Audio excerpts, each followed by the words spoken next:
Hello வணக்கம். நான் உங்க காயத்ரி. இது உங்க ரஃபி தியேட்டர். இன்னைக்கு நாம என்னத்தை பத்தி பார்க்க போறோம் அப்படின்னா, லப்பர் பந்து இந்த படத்தை பத்தி தான். இந்த படம் போன வாரம் தியேட்டர் ரிலீஸ் ஆச்சு. என்னடா இவ்வளோ நாள் சொல்லாம இப்ப சொல்றாங்கன்னா, நான் நேத்து தான் பார்த்தேன் படத்தை. அதனால இன்னைக்கு நான் ரிவ்யூ பண்றேன். ரப்பர் பந்து படம் பார்த்தீங்கன்னா எப்படி இருந்ததுன்னா, நிறைய கிரிக்கெட் படம் பார்த்துருப்போம் நம்ம இது வரைக்கும். ஆனா அந்த கிரிக்கெட் படம் ஃபுல்லா கிரிக்கெட் தான் இருக்கு படத்துக்குள்ள. ஆனா நமக்கு வந்து ஒரு அந்த நம்ம ஏதோ ஒரு இந்த படம் பார்த்தோம் அப்படிலாம் இல்லை, அதுக்குள்ள நம்ம இருந்த மாதிரி இருந்தது. நான் வந்து ஒரு கிரிக்கெட் கிரவுண்டுக்குள்ள இருந்து பார்த்தா எப்படி இருக்கும் அந்த மாதிரி இருந்தது. இந்த படத்தை தமிழரசன் பச்சைமுத்து அப்படின்னு ஒரு புது இயக்குனர் வந்து இயக்கி இருக்கிறாரு. அவர் புதுசாக இயக்குன மாதிரி அப்படிலாம் ஒரு ஃபீல் இல்லை. ஒரு நிறைய படம் பண்ண மாதிரி ஒரு எஃபெக்ட் தான் இருந்துச்சு. அது மட்டும் இல்லாமல் ஹீரோயினாக இருக்கட்டும், ஹீரோவாக இருக்கட்டும், அந்த நம்ம அட்டகத்தி தினேஷோட ஒய்ஃப் கேரக்டரு, இவங்கெல்லாம் வந்து ரொம்ப அட்டகாசமாக யதார்த்தமாக நடிச்சிருந்தாங்க. அட்டகத்தி தினேஷ்க்கு ஒரு அம்மா கேரக்டர் பண்ணியிருந்தாங்க. அவங்களும் ரொம்ப யதார்த்தமாக அழகாக இருந்தது. எனக்கு அந்த படத்தில் ரொம்ப ஒரு பிடிச்ச சீன் ஒன்று இருந்தது. அதை நான் உங்களுக்கு எல்லாம் சொல்லணும். ஏன்னா அதை நீங்கள் தேட்டரில் போய் பார்த்தீங்கன்னா ரொம்ப சூப்பராக இருக்கும். ஒரு சீனில் வந்து அட்டகத்தி தினேஷோட ஒய்ஃப் வந்து கோச்சிட்டு அவங்க அம்மா வீட்டுக்கு போயிடுவாங்க. அப்போ வந்து அவங்க மாமியார் வந்து அவங்க வீட்டுக்கு வருவாங்க. அந்த வீட்டுக்கு வந்துட்டு மாத்திரை சாப்பிட்டியான்னு ஒரு கொஸ்டின் கேட்பாங்க. அப்போ அந்த மாமியார் கேரக்டர் சொல்லுவாங்க, எந்த மாத்திரை எதுன்னு எனக்கு தெரியலம்மா அப்படின்னு சொல்லும்போது அப்படி இருக்கும். அதெல்லாம் தாண்டி இன்னொரு விஷயம், அவங்க வெளில போயிடுவாங்க. ஏன்னா இது ஏன் இந்த விஷயத்த நான் சொல்ல வரேன் அப்படின்னா, நிறைய படம் நம்ம வந்து ஜாதி பற்றி பார்த்துருப்போம். ஜாதியை பேஸ் பண்ணி நிறைய படம் எடுத்திருக்காங்க. இதுக்குள்ளேயும் கொஞ்சம் ஜாதிங்கிற விஷயம் இருக்கு.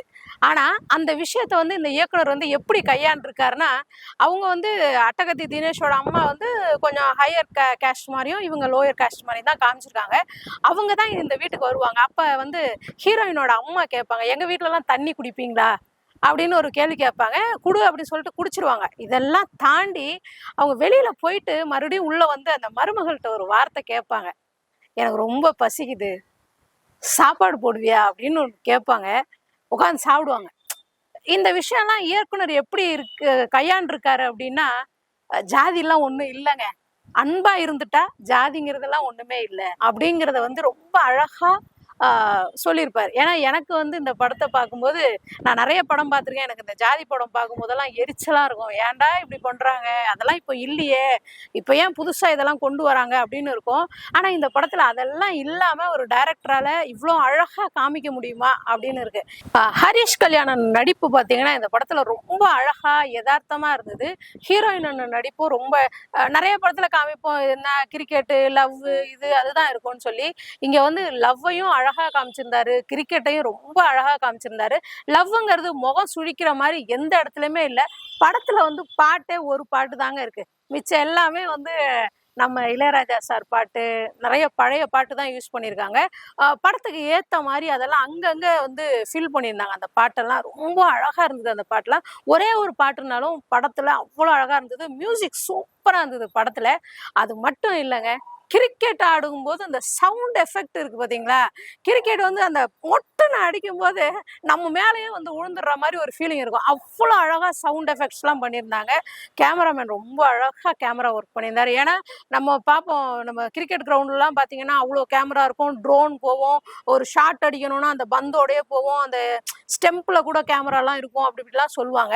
ஆனால் எப்படி இந்த கேமரா ஒர்க்கு இவ்வளோ அழகாக பண்ணாங்க, எத்தனை கேமரா யூஸ் பண்ணாங்க அப்படின்லாம் தெரியல. ரொம்ப அழகாக கேமராமேன் வந்து பண்ணியிருந்தாரு.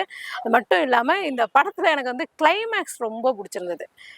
நிறைய படம் சொன்ன விஷயத்தை தாண்டி இந்த படத்தில் கிளைமேக்ஸில் வந்து ஹீரோ ஒரு அந்த குழுவில் வந்து அவரை சேர்க்கவே மாட்டாங்க. ஆனால் தனியாக நான் ஒன்று இருக்கேன்னு சொல்லி ஒரு அடேங்கப்பா டீமுன்னு சொல்லி ஒன்று ஆரம்பித்து அதில் வந்து ஒரு நல்ல விளையாடி இருப்பார். ஒரு பெண்ணை வந்து அதில் வந்து அவங்கெல்லாம் ஒதுக்குவாங்க. ஆனால் ஹரிஷ் கல்யாண் தூக்கிட்டு வந்து நிற்க வச்சு ஏன் ஆடக்கூடாது, ஏன்னா அவங்க அப்பாவே இது வரைக்கும் அந்த பொண்ணை ஆட விட்டுருக்க மாட்டார். காளி வெங்கட் தான் அந்த பொண்ணோட அப்பா. ஆனால் அவரே இது வரைக்கும் அவரு ஒருத்தர் டைலாக் சொல்லுவார், என் பொண்ணு நானே இது வரைக்கும் இறக்கல அப்படின்னு சொல்லுவார். அந்த பொண்ணு வந்து செம்மையாக விளையாடும். அந்த பொண்ணெல்லாம் பார்த்தீங்கன்னா நிஜமாலுமே ஒரு கிரிக்கெட் வீரர் ஆடுற மாதிரியே ஆடினாங்க. எல்லாருமே ஆடினவங்க எல்லாருமே அப்படிதான் ஆடினாங்க. தினேஷை சொல்லி ஆகணும், ரொம்ப அழகாக கிரிக்கெட்டாக இருக்கட்டும், அப்புறம் ஒய்ஃபோட லவ்வாக இருக்கட்டும், இது எல்லாமே ரொம்ப அழகாக பண்ணியிருந்தாரு. இந்த கிளைமேக்ஸ்க்கு வரேன். கிளைமேக்ஸில் நம்மலாம் நீங்கள் இப்போ எல்லாரும் என்ன எதிர்பார்ப்போம், ஹீரோ போயிட்டு ஜெயிச்சிருவாரு, அந்த குழுவை வந்து இவர் கைப்பற்றிடுவார், இப்படி தான் நம்மலாம் வந்து யோசிச்சுட்டு இருந்திருப்போம். ஆனால் இதெல்லாம் இல்லாமல் ஒரு ப்ராக்டிக்கலாக என்ன நடக்கும், ஒருத்தனோட வலி, அவர் ரொம்ப வருஷமா அந்த வலியை சுமந்துக்கிட்டு இருந்தவனுக்கு இந்த விஷயத்து மூலியமா ஒரு விடை கிடைக்கும் அப்படிங்கும்போது அந்த ஹீரோ வந்து இந்த இடத்துல நான் தோத்து போனா என்ன அப்படின்னு சொல்லி அந்த அந்த விஷயம் கிளைமேக்ஸ் ரொம்ப அழகா இருந்தது. அந்த விஷயத்துக்கு வந்து நம்ம வந்து டைரக்டருக்கு வந்து பாராட்டு தெரிவிச்சே ஆகணும். ஏன்னா அவ்வளோ அழகா இந்த எல்லாரும் நினைப்பாங்க, என்னடா ஹீரோ தானடா எல்லாத்துலயும் ஜெயிப்பான், என்னடா இப்படி பண்ணிட்டீங்க அப்படின்னு நினைக்கலாம். இல்ல, இந்த படத்தை பார்த்துட்டா யாருமே நினைக்க மாட்டாங்க இதுதான் கரெக்ட் அப்படின்னு நினைப்பாங்க. ஜெயமுத்து சார், இது மாதிரி நீங்க இன்னும் வாழ்வியலா இன்னும் நிறைய படம் எடுக்கணும்.